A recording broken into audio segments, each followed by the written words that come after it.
Karmanyevadi karaste mapaleshu kadachana.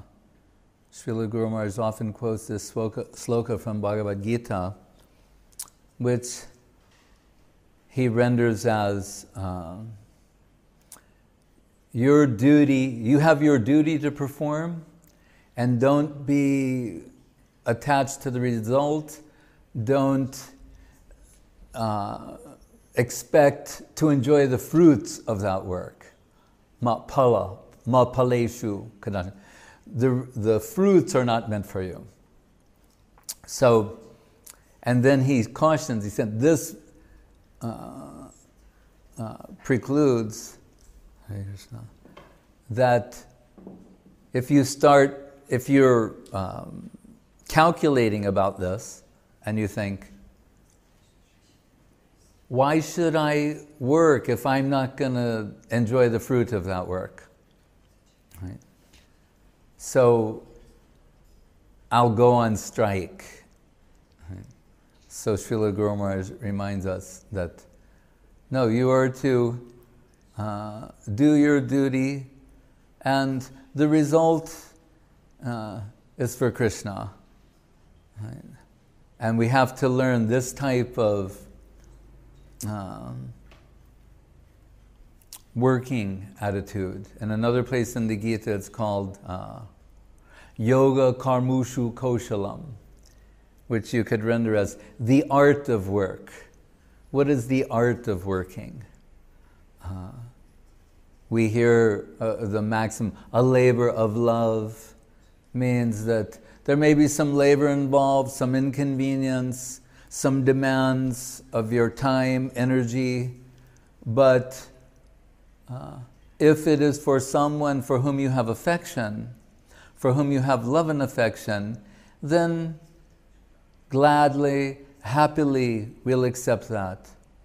So Bhaktivinoda Thakur has written in one of his songs that whatever inconvenience or trouble comes to me that's related to seva, that's a source of joy. I told the other day the example about the mother in labor. Right? So this intense pain comes, especially in that those final hours. It's getting more and more intense until at last the baby is born, and then there's a source of joy. So we have to have this in the background of how and why we move, what it is we do. Rupa Goswami says the criteria for something to be devotion or pure devotion. Anyabhilashita shunyam jnana karmadyanavritam anukulyena krishnanushilanam bhaktirutama. Not covered by karma and gyan, no ulterior motive, then krishnanushalana, what's desirable to Krishna, what Krishna wants. Sometimes in a neophyte position, we think krishnanushalana, anushilana, what is favorable means what I like to do. Right? What I like to do for Krishna.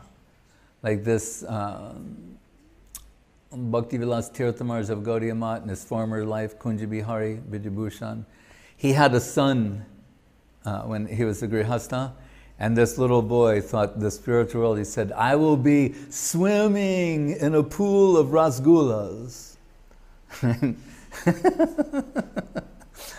That was his idea, because they talk about the nectar world, and he thought, what would be more? This pool is just full of rasgullas and I'm swimming there and sometimes eating one and then swimming a little more, sometimes diving and eating a rasgulla, surfacing, eating another rasgulla. So we think, yes, that is krishnanushilanam. That is very favorable to Krishna consciousness. I told, when I had joined, that time has come, I remember, and it was in May of 19 71. And so the Sunday feast came, like my first Sunday feast, which was a big deal in ISKCON in those days.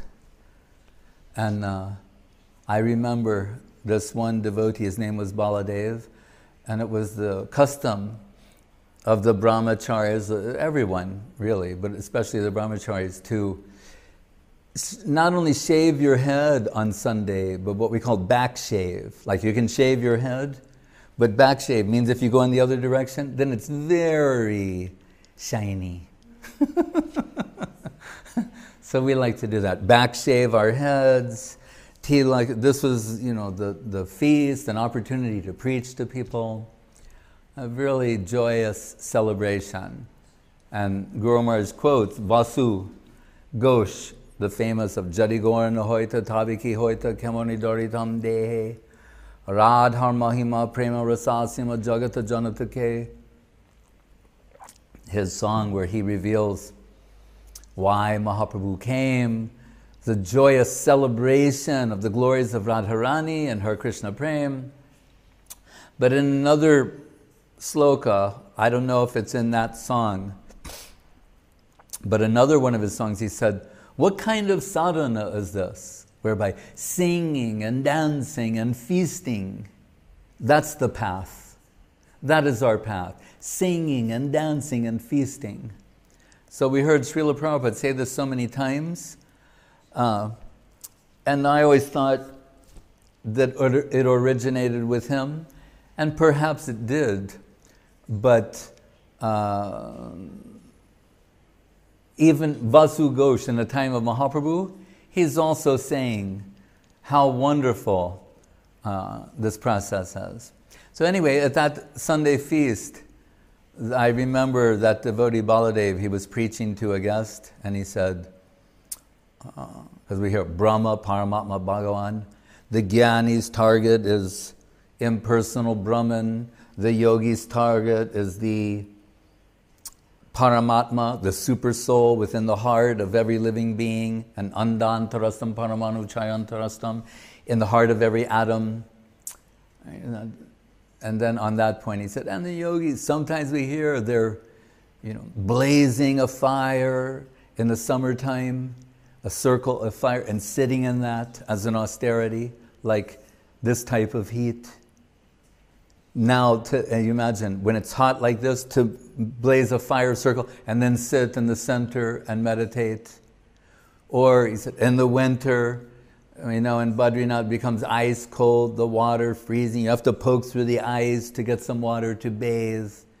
At that time, they're meditating. So, his point was, these yogis, jnanis, they're performing so many austerities on their path. And then he picked up gulab jamun, the sweet ball, and with the sugar juice like dripping down on his wrist, and he said, but the bhakti yogi, he feasts, and he threw the gulab jamun in his mouth, and then went and juice was like dripping down his chin, and he was laughing, and I thought, I like it here. I'm staying.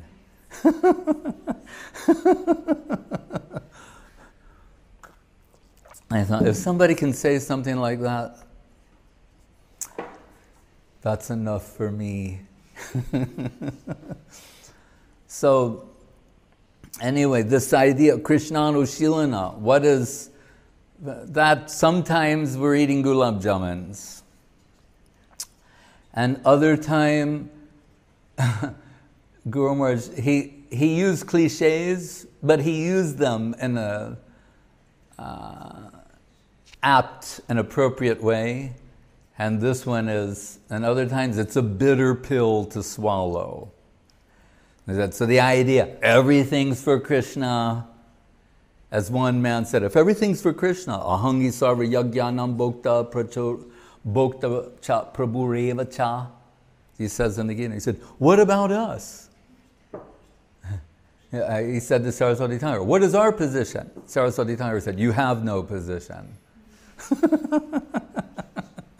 Or as Guru Maharaj said, Jiva is an impoverished Shakti. Only when Jiva comes in connection with the Ashraya Vigraha, Chit Shakti servitors, does she gain her wealth. Right? Sometimes Saraswati Thakur gave the example of when a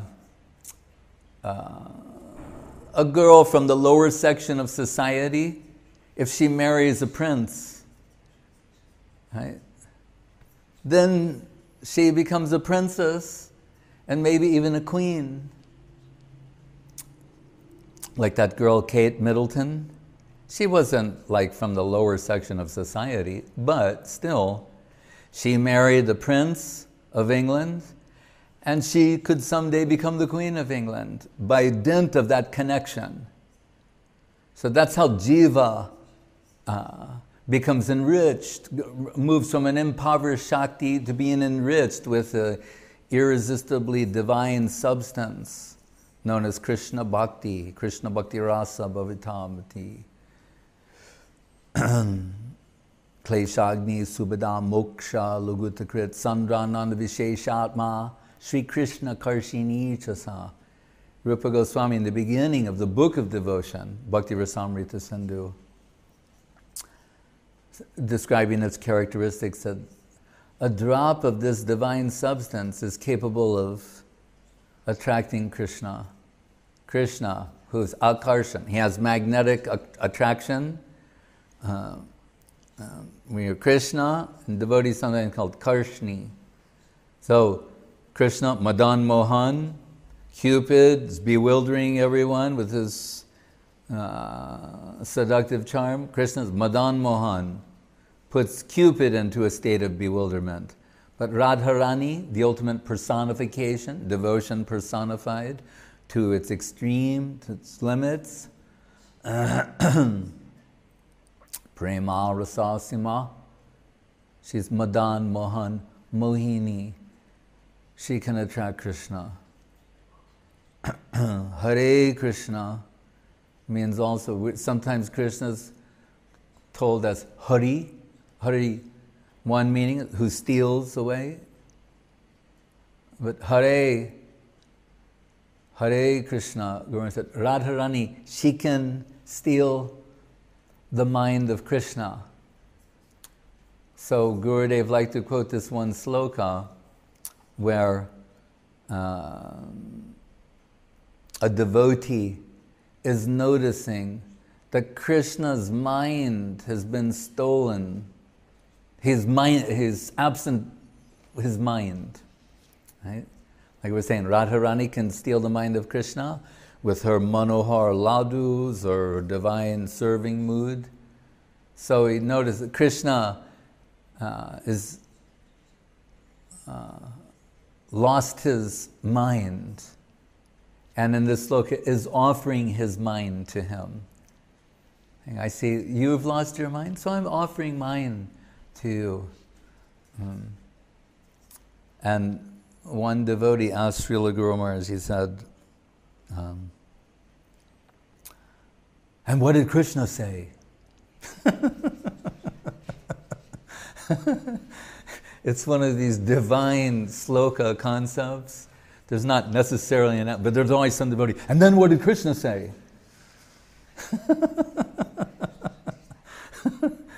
To the devotee offering their mind, Guru Maharaj said, Krishna said, oh, what little mind I have left, you want to take that?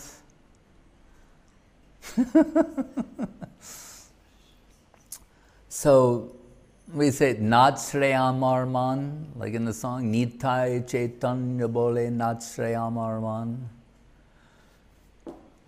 Praying that they will dance within our minds, hearts, as we told yesterday, more or less synonymous. The core. What is the Spanish word for heart? Corazón? Huh? Isn't it? Thank you. I like that. Corazón. Other words, cordial. coronary, core, corona. That's what it means, the heart of consciousness. That's what we mean. And that's why this thing about when you told sometimes Japan, telling heart and mind, really they're talking about the core of our consciousness. The poet Yeats wrote in one of his poems that he used this expression, deep within the heart's core, or deep within the heart's deep core, something like that expression. Because we understand there's superficial levels of consciousness, and then we're talking about something deep when we speak about the heart, beyond superficial mind, really plunging the depths of heart, what is there. So when we speak of being concentrated, what does that really mean?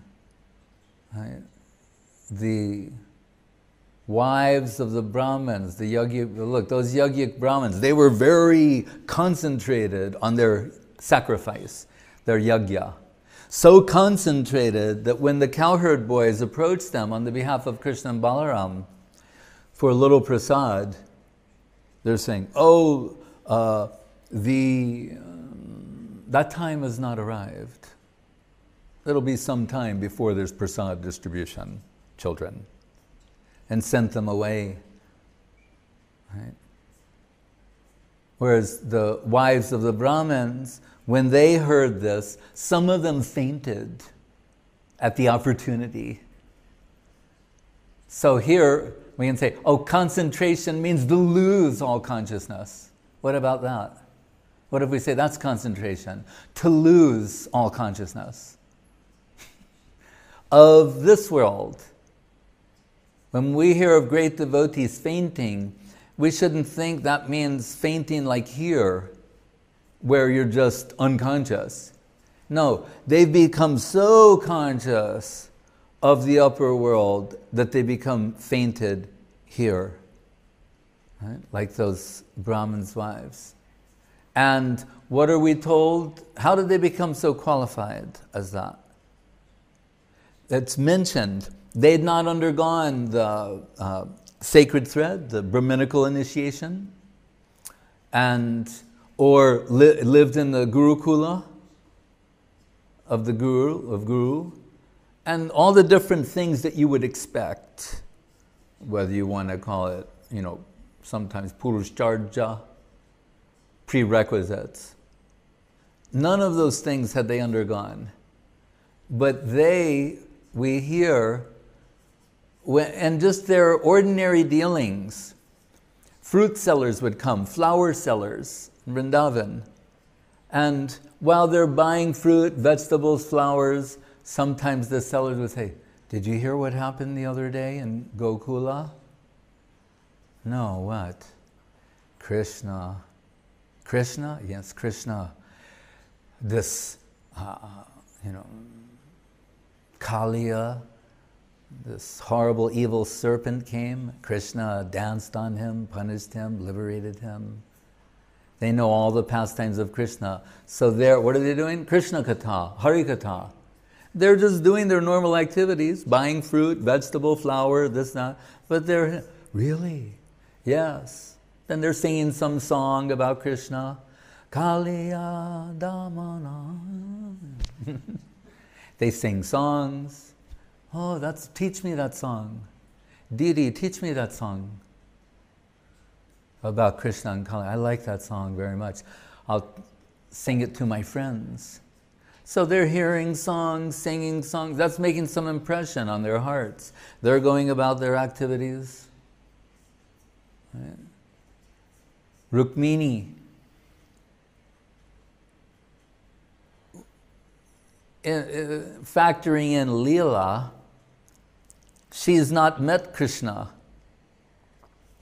When on the eve of her Swayambara ceremony means, unlike the arranged marriage, well, it's a type of, I guess you can say, but the conventional arranged marriage that we associate with India. A Swayamvara was like a competition for very aristocratic girls, princesses. So many valiant men would come and, vie for her hand. There would be some extraordinary feat that you had to achieve that would demonstrate, prowess, virility, intelligence, all that. On the eve of her Swayamvara, knowing that she's likely to be betrothed to someone who is the antithesis of Krishna consciousness, right? And anticipating spending a life with someone who is utterly devoid of Krishna consciousness, who's opposed to Krishna consciousness. She writes Krishna a letter she sends through a Brahmin messenger, inviting him to kidnap her. Now that's a good idea. Surrounded by karmic circumstance that you can't escape, then we have to invite Krishna to kidnap us. But in the first verse of that letter,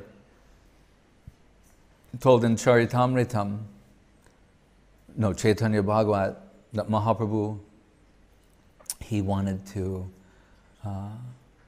he told his devotees one day that he was suddenly in the mood of Devi Bhav. And he wanted to dress and dance like his potency, his Shaktis.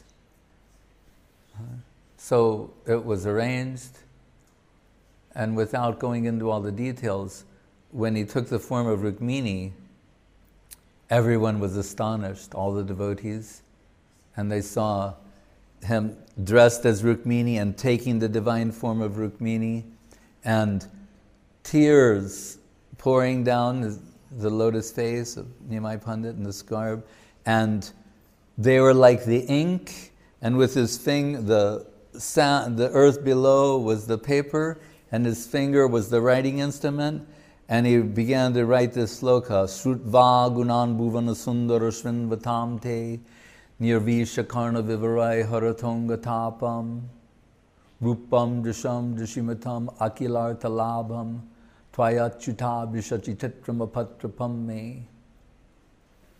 Where Rukmini says, hearing about you, Shrutva gunan bhuvana sundar, I can understand you're the most beautiful thing in the world.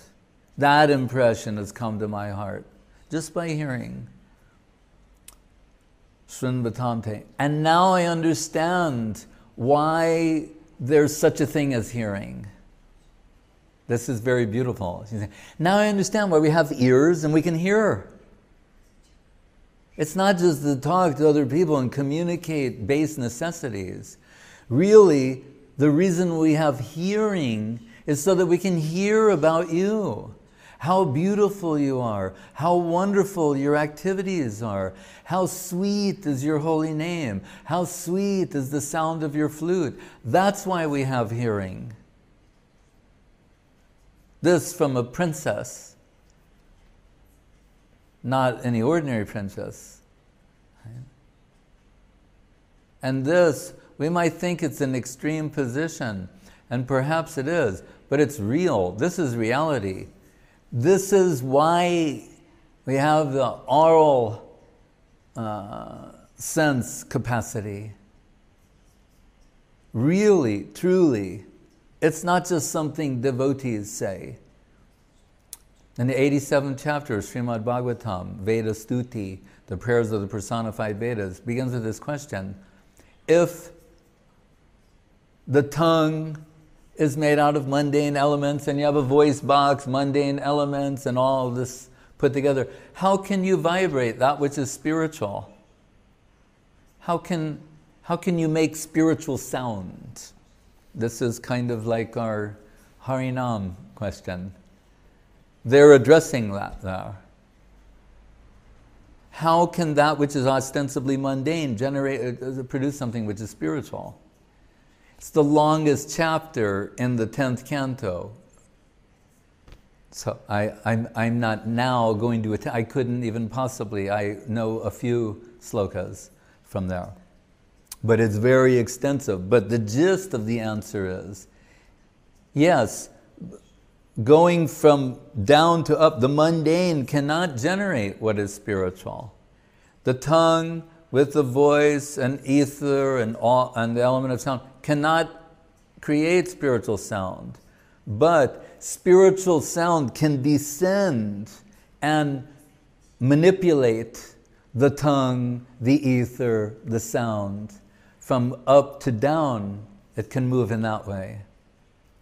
So here Rukmini is saying that this, now I know why we have hearing. Now I know why we have eyes. Seeing through sound, Nama Rupa Guna Lila. Through sound, now your divine form has appeared to me. Seeing, now at last, long at last, I understand why we have eyes. Their position is without seeing the form of Krishna. Of what value are eyes? Only a devotee can understand this. Of what value are eyes if they do not see the divine form of Krishna? And interestingly, this is mentioned in the second canto of Srimad Bhagavatam, in the early instructions of Sukadeva Goswami to Parikshit Maharaj, these famous slokas about those eyes are like the eyes on a peacock plume. If they don't behold the divine form of Krishna, that tongue is like the, what do they say? Croaking of frogs, and the ears are like snake. It's very intense.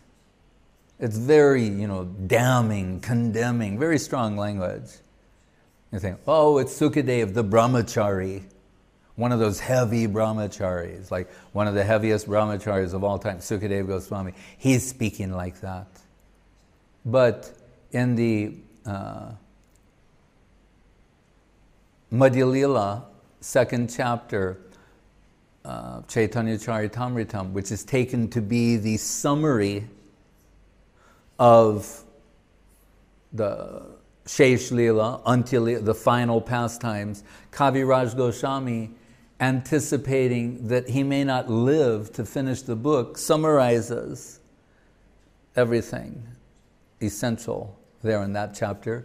Srila Gurudev used to sing it sometimes at will, every sloka. However many are there, he would just sing them all. And in the purport, where Radharani is cursing anyone who has eyes that do not behold Krishna, ears that do not hear the sound of Krishna's name or flute, each one of the nose which does not smell the divine aroma of Krishna, all of these things. And in the purport, Saraswati Thakur quotes all the slokas from the second canto given by Sukadeva Goswami to show it's the same. That's what we got from Sukadeva here in a seed form, in a general form, being expressed with greater intensity and focus coming from the mouth, the lips, the heart of Srimati Radharani. So Rukmini, Akilar Talama, Shutva Gunan Bhuvana Sundara Srinvatam Te Nirvisha Karna Vivarai Haratonga Tapam. Harata, Haratonga Tapam means all misery, finished. What did Rupa Goswami say? Kleshagni. Klesh means the same thing. Subhadha, Moksha Laguta Krit. Krishna is so beautiful. Mukunda, he makes mukti look ugly. Shrutvagunan Bhuvana Sundara Srinvatamte Nirvisha Karna Vivarai Haratonga Tapam Rupam Drisham Drishimatam Akilar Talabam. Seeing you, now I understand why we have eyes, and now I've got you. By hearing about you, Nama Rupa Guna Lila, you've entered my heart, mind, soul. Akilat alabam. I think there's nothing more nothing could possibly be greater than this. There's nothing more that's necessary for me. It's echoing what was given in Bhagavad Gita in the so-called Samadhi chapter, Samadhi sloka of the 6th chapter. Yam labdva chapram labham manyate nadikam tataha. Talking about concentration. They're saying when you have samadhi, which is the ultimate concentration on Krishna, you'll think, nothing more. I have everything that's possible to have, right? Which connects with the Shraddha definition by labdva, acquire that one thing, and getting everything is got.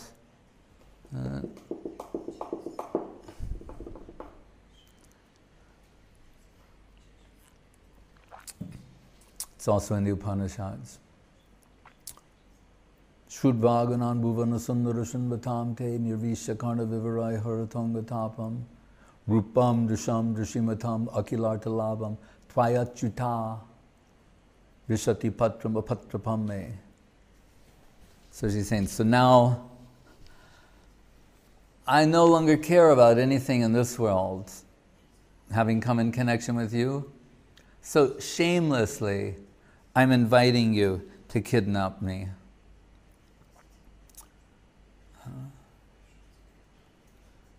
That's Rukmini, the principal Dwaraka queen. But in this world, we have to live. There's so many things that we have to do. But underlying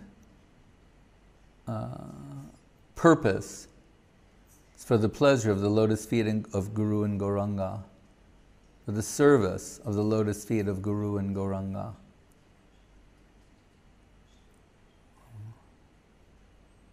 And we may find ourselves in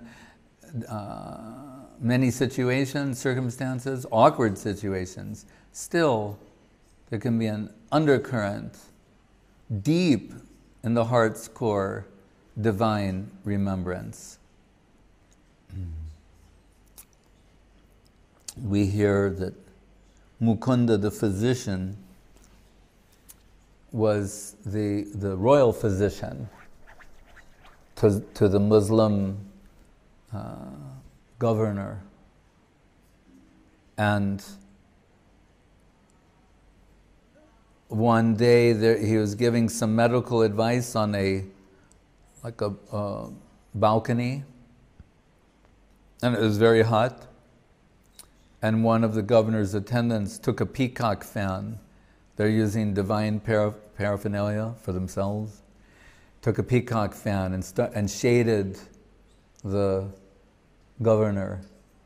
And Mukunda, he's giving medical advice.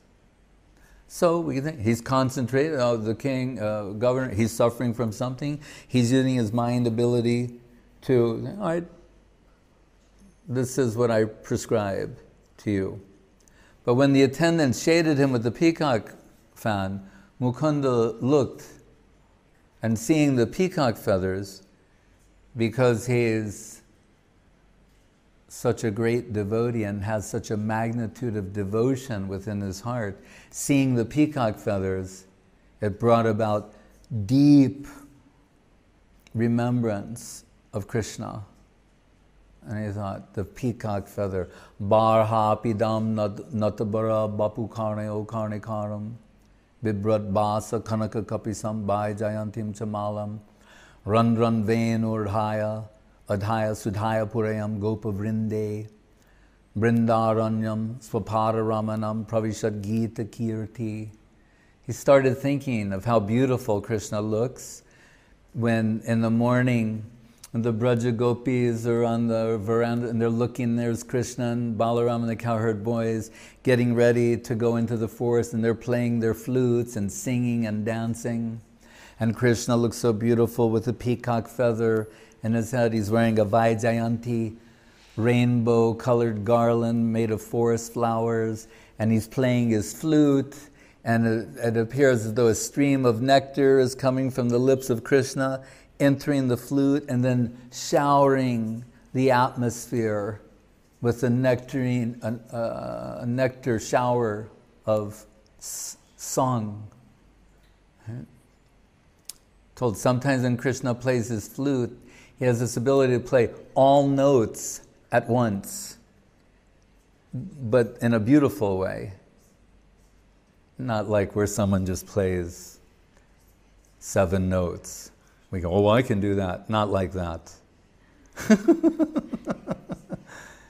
Can play them all, and it's mind-blowing, mind-boggling. Right? Randranambu Vritash Chamatkriti Param Kurvan Muhustumbarum Dhyananantarayam Sanandanamukam Rishmapam Vedasam Otsukya Balibim Balim Atulayam Bogindramad Gurnayam Bibrad Bangshi Dvani. That Rupa Goswami writes, what is the sound? What happens when Krishna plays his flute? The sound comes and it cracks a hole through the 8 layers of the universe. So first, clouds, thundering, what is animate becomes inanimate, and what is inanimate becomes animate. So rivers stop flowing, but things like rocks, stone, they start to melt. And until Tumburu, who's the leader of the Gandharvas, the musicians, the best musicians in the universe, is astonished to hear this sound. And the 4 Kumaras, they're the extreme, the ultimate meditators. Nothing disturbs their meditation ever. Right? The sound of Krishna's flute, suddenly they can't concentrate. Talking about so here, where not being able to concentrate is very good. They're the best meditators in the world. Suddenly they can't concentrate.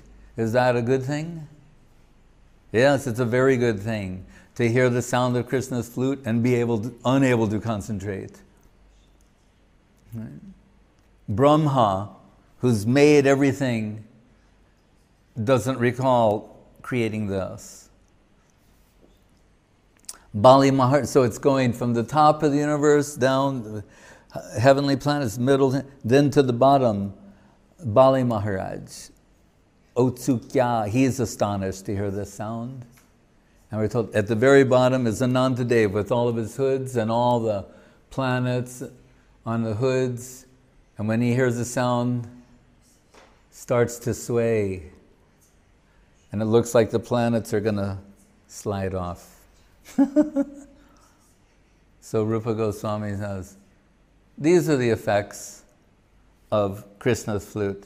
So as they're swooning, swaying, swooning, Mukunda faints onto the floor, thinking of the beauty of Krishna with the peacock. Just the peacock feather is all he saw.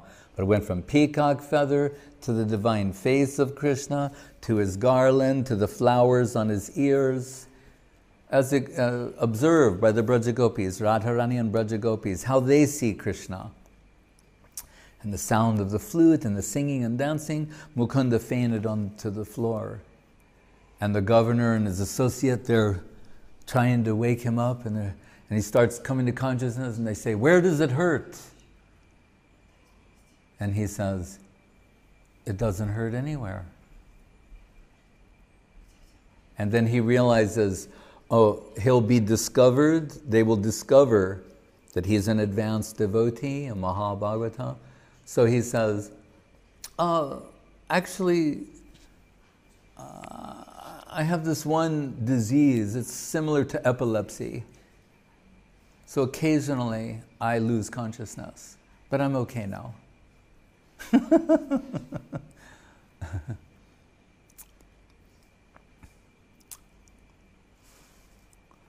Hare Krishna.